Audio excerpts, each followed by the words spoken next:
You want to get that emotional connection that you cannot find in a SaaS-based platform. Welcome to the Art of Kaizen for Entrepreneurs, growing 1% everyday podcast. Welcome to the Art of Kaizen for Entrepreneurs podcast, where we discuss how to improve 1% in business and in life every day. Today, I am super excited to have Patrick Farris from Farris Media. He has developed a marketing agency based around leveraging influencers to hit your growth goals. Thank you, Patrick, for joining us. Thanks for having me, Kyle. I'm excited to be here and chat with you. Yeah, no problem. I mean, we talked a little bit offline about, the realm that you're in, the fact that we're coming into Black Friday, Cyber Monday, and everyone's getting super excited over influencers, and it's just an ideal time for what you do. So can you dive into a little bit more of what you've created here, how you created Farris Media, and the main goals of your business overall? Absolutely. I started this company in 2014 before influencers were even known as influencers. They were just bloggers who had some social influence. And then as the industry developed, people went from being a blogger to being an influencer. Now they're creators, and who knows what the next acronym or the next slang term is going to be. But the reason that I did this, created this company as full service, not a SaaS-based platform, not a do-it-yourself, look up somebody. It's soup to nuts, from the original ideation through the strategy, creative concepting, the types of influencers to work with, recruiting, paying, managing those influencers, and then reporting on the actual, usable results, not just a bunch of data that's a bunch of numbers, but actually how you can use that data to further your marketing initiatives and sales tactics and those kinds of things. So powerful, because as you said, there's a lot of competitors in the market that are SaaS product. It's really just a search engine for influencers. I go on there, I post my job, and influencers reach out, but there's no tactic or structure behind it. And the fact that you're kind of holding the hand with the client to truly understand that, the process of what you need is a piece of content that will deliver revenue to your business. So it's not just a random piece of content. And on top of that, if you haven't dealt with influencers before, the term that we always use was herding cats, because it is insane, right? So, the working with these individuals that are creators or influencers or whatever we want to call them is not the easiest process. They're not paid professionals, but the value is there. So, you created something that, it's evolved and it's molded a lot over time. Where do you see the industry today, and where do you really feel like your company plugs in when it comes to business growth, business development, and how useful influencers actually are in the day-to-day activities of growing a company? Well, I've seen that. So you made some really great points. Influencers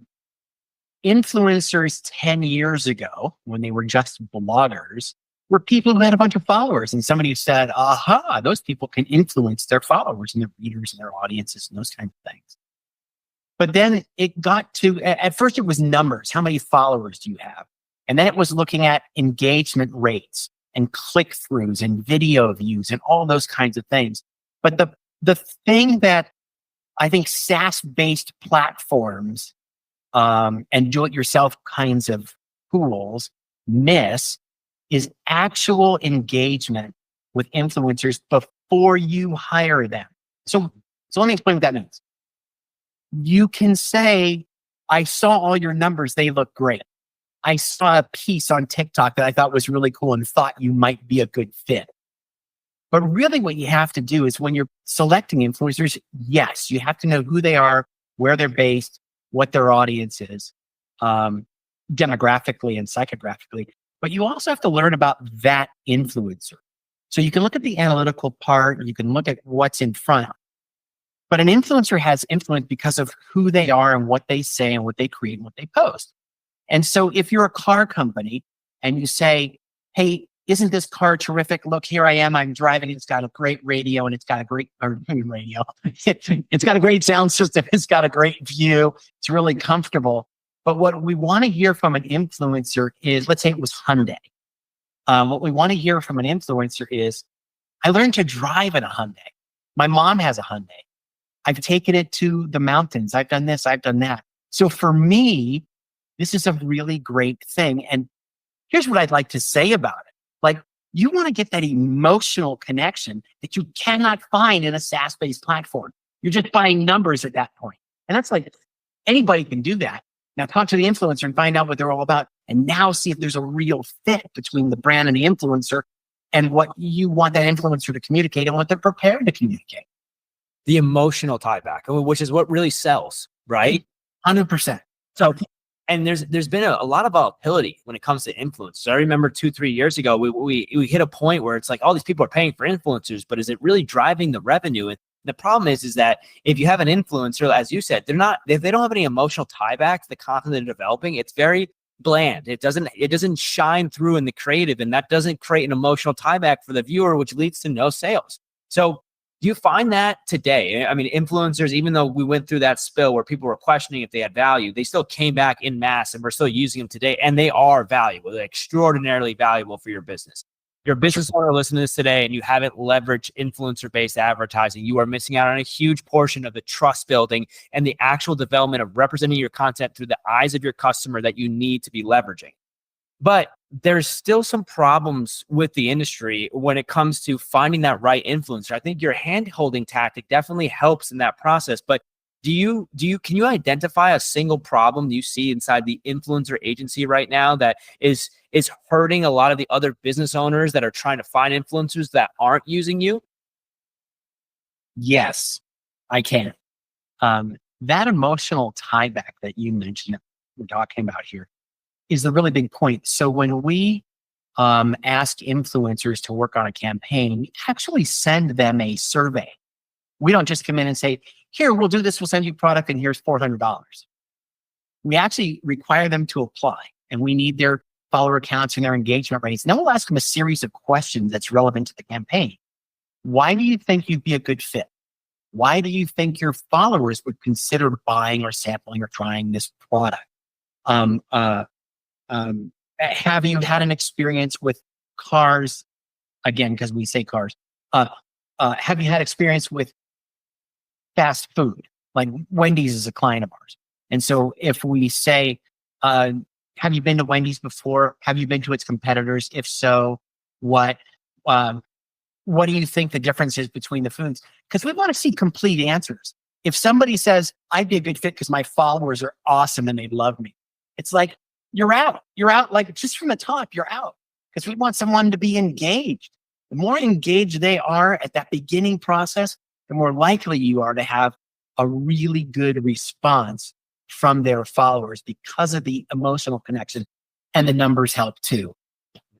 And then again, it leads into the biggest problem. If you're buying off of a SaaS portal, if you're buying off a search engine index, you're not creating that connection. Yes, you can build a great scope of work that you can give to the influencers and hope and pray that they execute on it. But again, if you don't really know where the consumer itself is going to find that emotional tie back from the piece of creative that the influencer is going to make, then as you said, one of the biggest questions I heard in that survey is your followers actually going to be engaged with the product that you're going to be posting? Because it's a double-edged sword of negativity. If it's not, they're going to lose followers and engagement. You're going to pay money as a business and not get any revenue coming through it. And it really leads to a bad overall scenario. So you guys are actually hurting the cats and bringing these people together and asking the right questions to understand, is this a good fit for my client? That's awesome.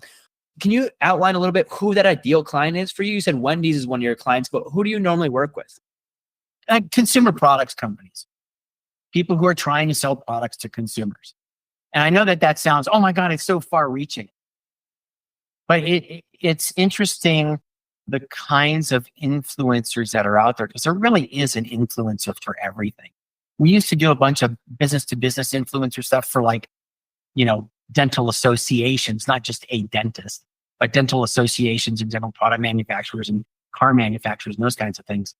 And we said, the business is in consumer marketing. And there's another part of that puzzle too. And going back a little bit, another part of the puzzle is people asking influencers what they want to be paid, or just saying, here, I have $500. But that influencer might actually be worth $1,000. So instead of missing that opportunity, you're better off going back and saying, tell us how much money you want to deliver what's in this deliverables description. And then understand, because oftentimes influencers, and it's their job, influencers will say, I want $5,000 from that post.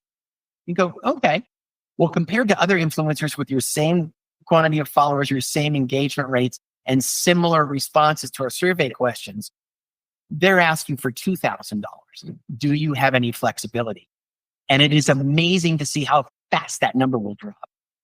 Same thing happens when you deal with agents, talent agents. Talent agents come in and swoop up the big influencers, beyond nano, micro, mid tier, and you get to, macro and mega. They're starting to be represented by agents. And you look at the numbers, and somebody may say, I'll take $3,000 to do that post. And the agent says, I want $12,000. So we rarely, if ever, work with agents. So for that reason, because it doesn't give value to our client. And you're breaking down all the reasons that you actually support in the realm of influencer advertising. Again, if you want to deal with the headaches of going through multiple different influencers and trying to figure out which one's a good fit for your business, it takes hours and days and potentially weeks to find a good fit. And then to understand the pricing structure from it, to understand that the cost of these influencers and really where they sit by the market and where the market actually pays from, not by their individual perception of what they think they should pay. Yeah, exactly. So, but listen, to build something like this, to build a business where you're hand holding, you're really finding a good connection, to bring in clients like Wendy's and larger clients to work with them directly, you got to go through some trials and tribulations throughout the process to figure out, what works, what doesn't work, and what burns you and what doesn't. What do you think was the biggest challenge you went through, Patrick, as you've gone through this that kind of changed the way you do things and solidified your business today? I've been around for a while, so I have a lot of contacts. And so that's one part of it. I think the early stage was explaining what an influencer is and what they do and what they can deliver and why. That's the first part, is understanding, why do I want to work with this person as a brand? The second thing is, what does that brand really expect? And so in identifying those customers or clients that you want to pursue, you got to make sure that they can, in fact, or benefit from influencers, and that they actually should work with them. Mm-hmm. And I think that just blanketing out a whole bunch of emails to prospect might not be the greatest approach. But when you can break things down and say, because it's a numbers game, like any sales thing, but if you break it down and say, in food, I want to be in the space of grocery stores, or I want to be in the space of prepackaged frozen foods for families. And just like really hone in on it, instead of trying to tell everybody in the world that they should work with you, because it might not be a good fit. Is that what I'm saying? Yeah, finding your ideal customer profile for your business, for Farris Media, right? No. Yeah, we all agency owners, all businesses. It's not just agency owners; it's businesses across the board. I think when they miss the mark of their ideal customer profile for the people they're trying to bring in, it causes so many trials and tribulations. It causes so many issues.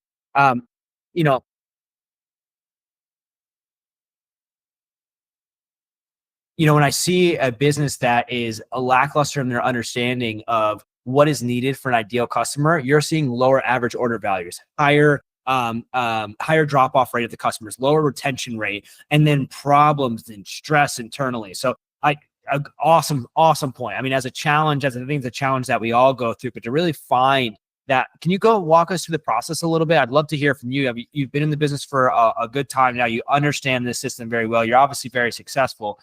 What was that shift that made you understand truly who your ideal customer profile was for Farris Media? That's super great question. So I'm a very analytical driven kind of person. And so as we started doing campaigns and we started looking at the ones that were just monumentally successfully awesome, and then you have the ones that were, good, and the ones that were, mediocre, and then the ones that were like, we didn't hit it. Like everything was done right, but we didn't hit it as we thought we would.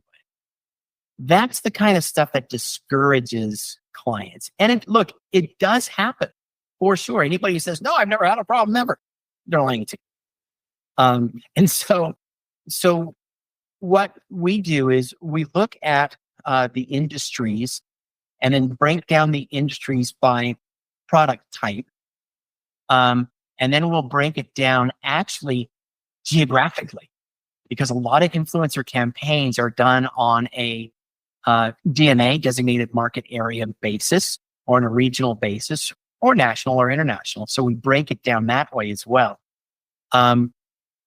Once we do that, we can figure out who the right brands are. And so we know the exact title of people at companies that we target. So we know the right industry, the right kinds of products. We know the right titles. These are the people who are going to make the decision to work with us or influence the decision within their own organization, whether it's a brand or an agency, to say, these guys, these Farris Media guys are really cool. We really need to talk with them again.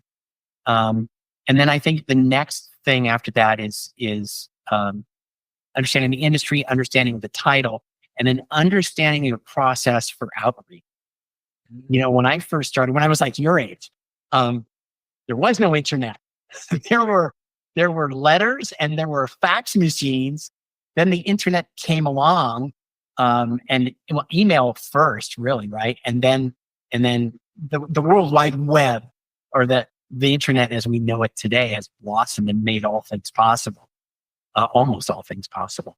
And so I think that you got to dive in. You got to look at the numbers. You got to focus. You can't be a jack of all trades and a master of none, right? You've got to do this really well, or you'll just piss people off.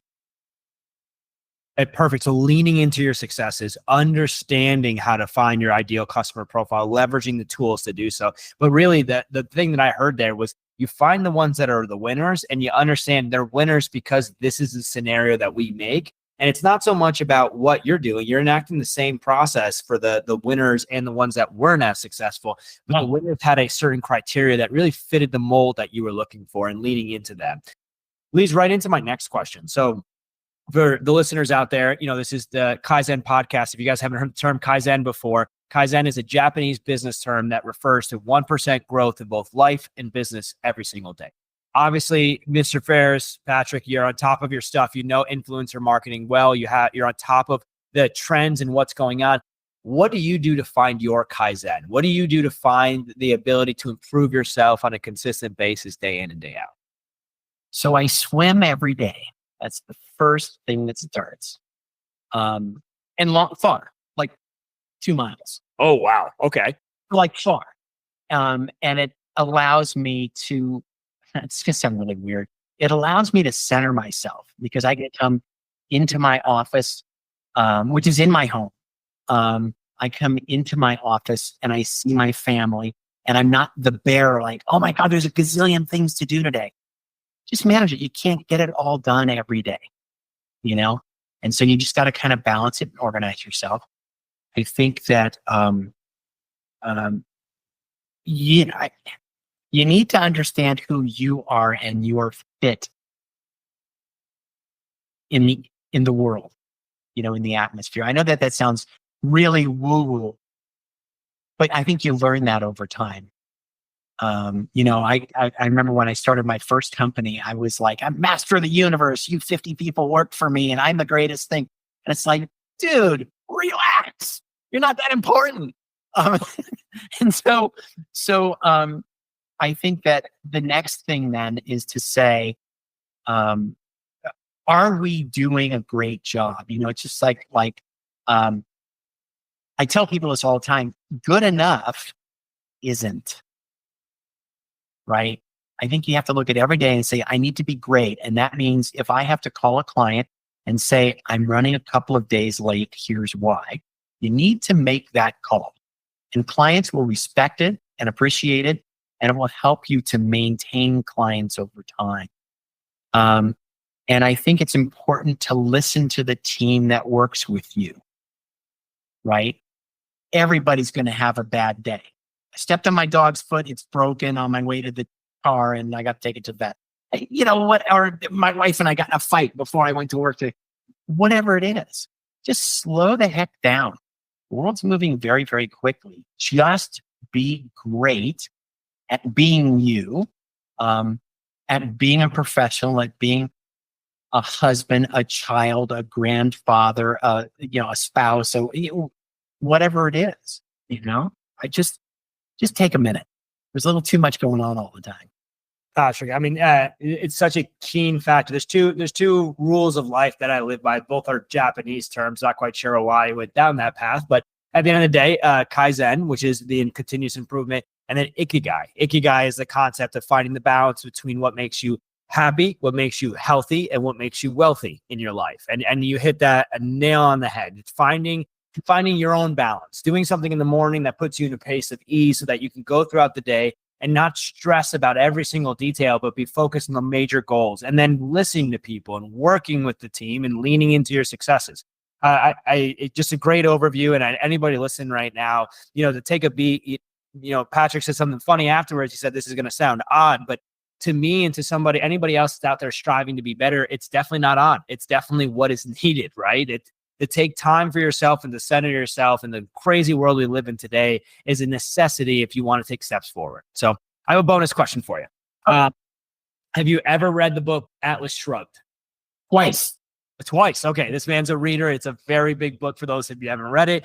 For those This one is 800 pages almost. Huge book. For those of you who haven't read it, it's a great concept. The concept is that all the business owners, Patrick here, myself, anybody that owns a company or puts the stresses of the world on their shoulders, and they walk forward by taking the challenges and the tribulations on themselves, and they take those difficulties and they move forward with them as business owners. What happens if we all just shrugged it off and we just took the world, threw it off our shoulders, and in one day, all the businesses ended? What would be the first business you would create? If there were no businesses, okay, I'm going to get super scientific. I like it. I would start with Maslow's hierarchy of needs. If anybody doesn't know what that is, it's Maslow, MASLOW, hierarchy of needs. And look and see what people need first. It's like a triangle, right? And at the bottom is, I need food, I need shelter. And you begin to rise up into, I need friendships, I need, various things. And you get to the top, which is called self-actualization. And it's understanding your place in everything, right? In the universe, as you believe it. So I'd start on the bottom. I'd probably start with food, right? Because you got to have that to live. You can get shelter next. So food and water is, I'd probably start there. Another thing too I wanted to add, it was just kind of like our last topic. My grandmother, who is not with us anymore, obviously, because she'd be very old. She used to ask me when I was a kid, she'd say, if you had your choice, would you be healthy, wealthy, or wise? And as a child, you go healthy, okay, wealthy, wise. As a child, you say, I want to be wealthy because I can buy anything I want. But without your health, physical, mental, spiritual, emotional health, you can't be wealthy. You can't be wise because you can't relate. So sorry about that. That was like an old man thing to say. Oh, no, you're resonating with me. I'm very well aware of Maslow's hierarchy of needs. I'm very aware that he only believes 1% of the entire population is going to find that tip of the pyramid and self-actualization. And well aware that same concept that you said, what your grandmother said to you as a child, it's something that I think every major business owner has to go through to go over the hump of $1 million. And no one ever tells you this. To get from a 6 figures to 7 figures is you can work super, super hard and you can get there, but you will not sustain it if you have not actually focused on the development of yourself.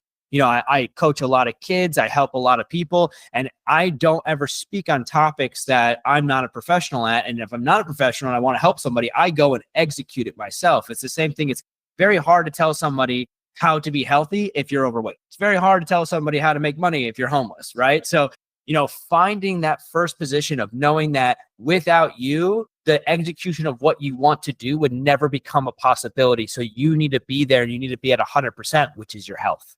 Yeah. You need to be at your health. So awesome. Patrick, I absolutely love this, and a wealth of knowledge, a great understanding of the influencer market, a great understanding of how this fits into the world of growing the business, and then just a very self-actualized individual that I love what you said. Honestly, the swim in the morning to the structure of your mindset, it gets me pumped up, because when you talk to any business owner that's listening, when you talk to somebody in the marketing space that has these concepts and ideologies, they are diving into the psychology of human beings and psychology of themselves. If they're not doing this, they don't understand what marketing is in the first place. So Patrick, you obviously understand the field. You get it. If somebody was out there, if they're a business owner and they're looking to get into the influencer space, if they're looking to really dive in to understand this better, how could they find you? How do they connect with you? Sure. Just go to Farris, PHARRIS media, MEDIA.com. That is the best place to reach me. If you send a message to info@, it literally lands in my inbox. So I'll see it there. And there's a phone number on the website and everything. CEO that does it every single day. Like you said, his email is right there. You can send him an email and connect with it. Awesome. Patrick Farris from Farris Media, thank you so much for the time. If you've watched this video so far, make sure you like, comment, and subscribe. We're going to have all the links to Farris Media below in the description, as well as any other details that Patrick's going to share with us. Patrick, thank you so much for your time. Wow, so great to actually talk with somebody that has awareness of everything that's going on. Thank you very much. And thanks for your understanding of the business. No problem. Thanks, everybody. Talk to you guys soon.